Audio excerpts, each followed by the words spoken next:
After years of planning and the release of 5 separate feature films, Marvel now had the opportunity and the pressure to go along with it to deliver the epic film that movie audiences have been longing for. Marvel Studios is going to take all of their top superheroes and they're going to put them all together in the Avengers. That's the most ambitious movie I've ever seen. We have a new challenge with the Avengers that we hadn't had before. Not only do we have comic books, we now have movies that people fall in love with. We got to look back at Iron Man 1, we got to look at Iron Man 2, we got to look at Hulk, we got to look at Thor, we got to look at Captain America, and let's see what we've established, how our own filmmaking can inform the storytelling that we're going to do on this film. So it makes for a unique challenge when putting Avengers together, because it's really, how do we pay off this cinematic universe that we've established? How do we give fans of the movies what they want while still honoring fans of the comics and giving them what they want as well? With a film as massive as the Avengers, Marvel knew they had to find the right director. Joss Whedon, who had created such cult hits as Buffy the Vampire Slayer and Firefly, had the perfect DNA for the job.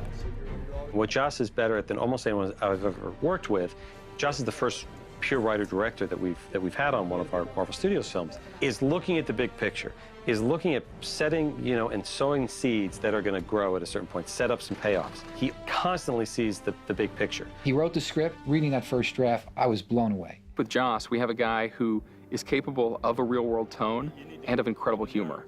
So as a result, you get a script that works from a tone level and has terrific humor in it. And that's really fun because Joss is a guy who wrote the stuff, he believes in it, and he can really stand there and point to it and say, this is what my intention was.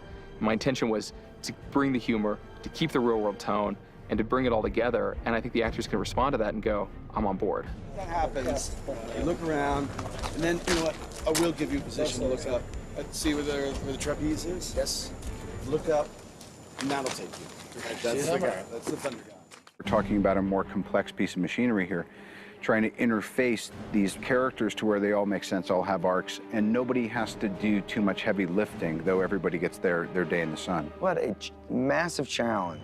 Impossible, really, in so many ways, to really assemble all these characters that normally are number one to carry that movie. The only thing I really had to worry about was making these people matter to the audience. The only way you can approach anything is through the relationship with the character. Do the people care? We're casting personas that have already been proven to work when you put them all together. Tony Stark, Hulk, Thor, Cap, they're such different personalities, right? So you cast the best person for those personalities, you do your job right, when you put them together, it's going to be as fun as it is in the comics.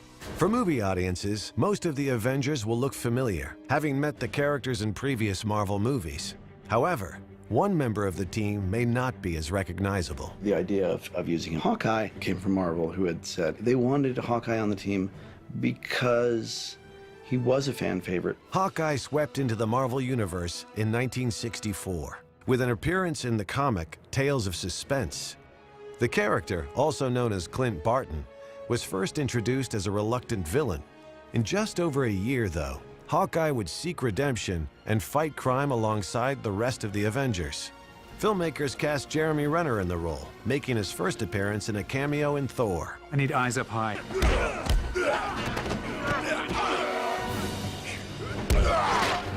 You want me to slow him down, sir? Or are you sending in more guys for him to beat up? We have a guy who is a master assassin. He's very, very skilled. He's probably off his rocker a little bit. He's a little bit nuts. He's a little bit crazy, but he's good at his job. But he's fascinating. I mean, he's preternatural with the bow and arrow. He can just do anything. He's a lone wolf kind of guy anyway. Not really a team player. I think he kind of does his own thing, Jeremy, as an actor, I think, brings a wry, brooding, sarcastic, devil-may-care attitude to the character, and that's just part of his personality coming through. And that's what makes the casting so inspired, is that Jeremy has that kind of rogue quality, and that's what makes him so much fun to watch. You think you can hold him off? Captain, it'd be my genuine pleasure. In addition to new characters, the filmmakers decided to give the Hulk a makeover, casting actor Mark Ruffalo in the iconic role. I'd always felt that Mark was the guy to play Bruce Banner because there's something immensely introspective and affable about the guy. It's good to meet you, Dr. Banner. Your work on anti-electron collisions is unparalleled, and I'm a huge fan of the way you lose control and turn into an enormous green rage monster.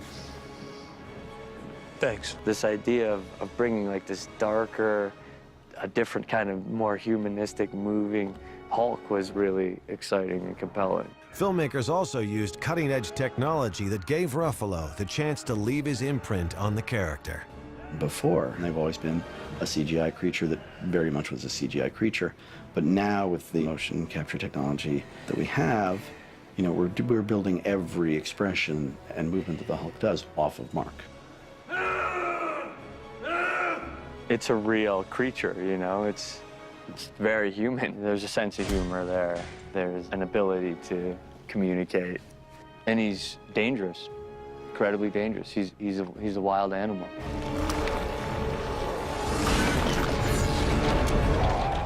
And the Hulk wasn't the only hero getting a new look. We weren't looking to do like X-Men, solidifying them through certain design choices to feel as a unified team. They're not a unified team for much of the film. That's kind of the point of the Avengers. You know, we did do things like decide, you know what, when Thor's on the helicarrier and when he's standing next to people that are relatively in normal costumes, we're gonna take off his cape, we're gonna take off his sleeves, we're gonna take off his outer armor point. So he's still very much this Asgardian god standing amongst them, but isn't, you know, standing over them like a statue. No one told me it wasn't a fancy dress. This is embarrassing. When I first met Joss about the film, he goes, there's a couple of things I want to change. I want to make the hammer big, just like 10-15%. So the hammer's bigger. It's a slightly different design. I think it looks prettier. Well, pretty is the wrong word. It looks, yeah, it looks, there's a bit of class to it, you know? There is. It's not quite as rugged as the other one. These guys come from legend. They're basically gods. There's only one God, man. And I'm pretty sure he doesn't dress like that. Bringing Captain America into the modern day, he's going to have a new suit, a new outfit that S.H.I.E.L.D. has designed for him. Clearly, S.H.I.E.L.D. loved this notion of having Captain America back, and they wanted a big, bright red, white, and blue costume to go along with it. The people in this room, which one is A, wearing a spangly outfit, and B, not of use? It's a different uniform. It obviously is a bit more sleek. The first uniform had to look not only period, but somewhat utilitarian. It's wartime, so it has to look like it would function on a battlefield. This one just looks a little bit more modern and slick, and it's, on a personal level, it's incredibly more mobile. It's, you know, it's much nicer to get in and out of. And Iron Man, of course, working on his suits, that color scheme is pretty well defined by now. His suit always evolves. He's always upgrading it. He's always coming up with new ideas and new gadgets for it. And everybody knows what color Hulk is. So we're not messing with that formula. We're taking the formula, which has worked for so long in one medium, and trying to do as good a job as possible bringing it up to that big silver screen. The thing about the Avengers is it's a story of people who really have no business being in the same movie. Sort of the glory of the Avengers is the dissonance you get between the Hulk and Thor and Captain America and Iron Man and Black Widow and Hawkeye. These guys are going to come up against each other. They're not going to get along. And when you don't get along with the Hulk, you don't usually talk it out. It's dangerous. For Joss Whedon, capturing the Avengers' dysfunctional dynamic on film was no easy task. This is the day that I have dreaded the most since I wrote the script. I have all of the principal characters except for Jeremy Renner. I have 1 through 6 on the call sheet, all in the same room, all talking over each other. Writing the scene was horrifically difficult, but more importantly, shooting it seems next to impossible, except that everybody is so dialed in. They're doing so well that nobody's noticed that I have no idea where to put the camera or what actually is going on. Excuse me, do we come to your planet and blow stuff up? Good. No, that's good. It's not like the Avengers come together and it's like a big party and we all love each other. You're not going alone. You gonna stop me? Put on the suit, let's find out. I'm not afraid to hit an old man. Put on the suit. It's like everybody's fighting and hating and making fun of each other. Man, I feel like there'd be like a little improv on the ground there. Like, I put on like an animal mask and we start really seeing how we felt about each other. Then we suit up.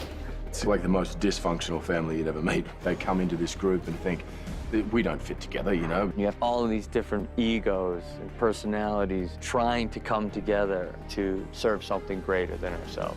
Now, they're all incredibly powerful, but because of their abilities and their power, they're very alone as well. You speak of control, yet you cause chaos. This is MO, isn't it? I mean, what are we, a team? No. We're a chemical mixture that makes chaos. We're a time bomb. For the Avengers to come together, you need a threat that is very, very big, and you need a threat that is incredibly destructive, and you need to cause mayhem that makes the audience go, how are they ever going to stop that?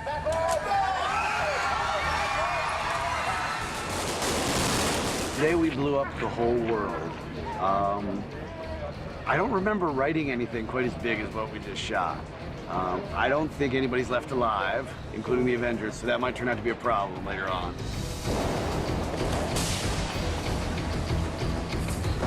We blew up 15 cars. We had 21 explosions, 30 to 40 stunt people, 350 extras. I mean, if that doesn't get your blood going, then nothing will.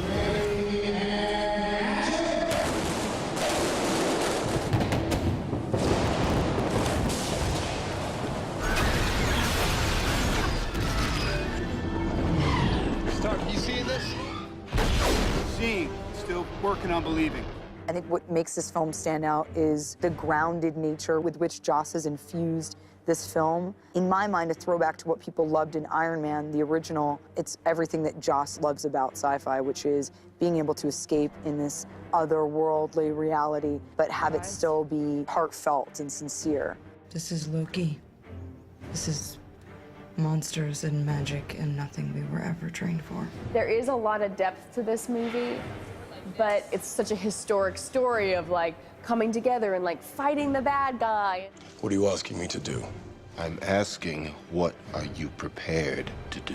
It looks awesome. Yes, superheroes flying through buildings and the risk factor goes up.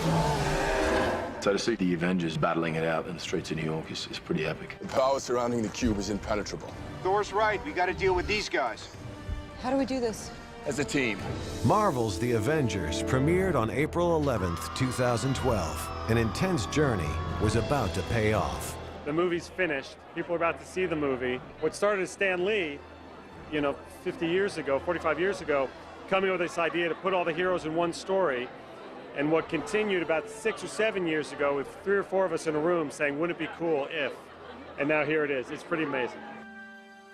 I remember when we were all huddled around an Italian dinner table waiting for the numbers to come in on the first Iron Man. And my take back in the day with John and with Kevin and Jeremy and everybody was always, well, let's see how far we can go with that. And then we had a bunch of fun doing the second one. And this time I feel like all 3 of the avenues that have been explored so far with Cap, Thor, and Tony have all worked in and of themselves separately. So that's more than enough to imagine that putting us together should be really exciting. Well, the real diehard fans, and like the Comic-Con folk and all that, of which I'm kind of one, honorary one, have been wondering and imagining if something like the Avengers would ever happen. So, they get their wish this year.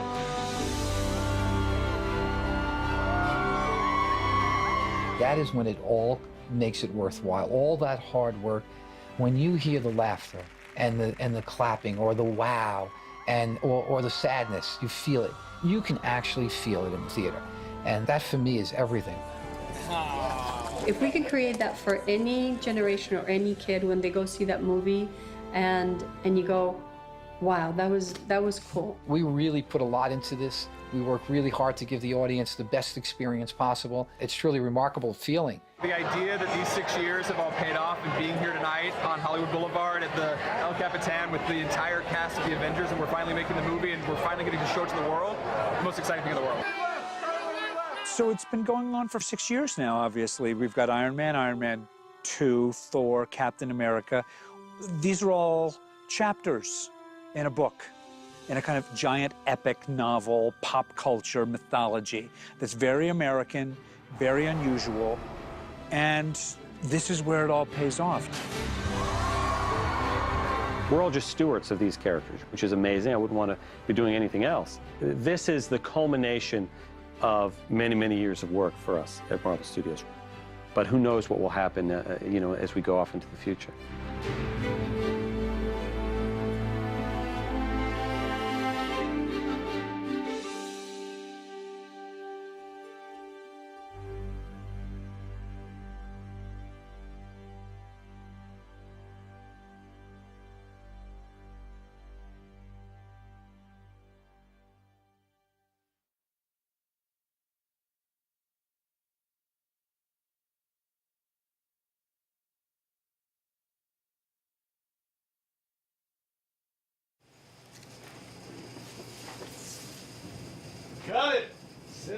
history.